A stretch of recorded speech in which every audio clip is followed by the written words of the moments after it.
Hello, good morning, teacher. Now I'm going to talk about morphemes. Morphemes in linguistics are those whose title language have devised a category referred to the smallest unit of grammar. Morphemes function as the foundation of language. At the same time, we shouldn't confuse morphemes as only words or a number of syllables. The type of morphemes in linguistics we group further classify morphemes either as phonemes or graphemes.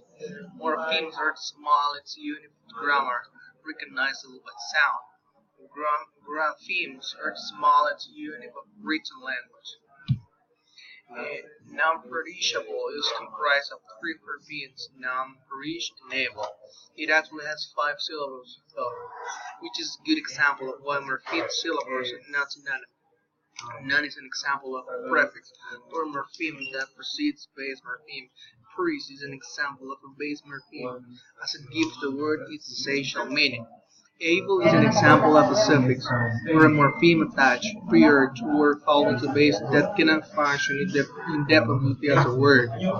And here we can identify type of morphemes. Morphemes means bound, fixed, or root. And a root can convert, land, and mark. In a fix, here we can find inflectional and derivational. Inflectional er as ed, derivational on, ness, and by, and free, open class. In this one we have nouns, verbs, and adjectives. In closed class we have conjunctions, prepositions, and determiners. Aquí, Cristian. Aquí va.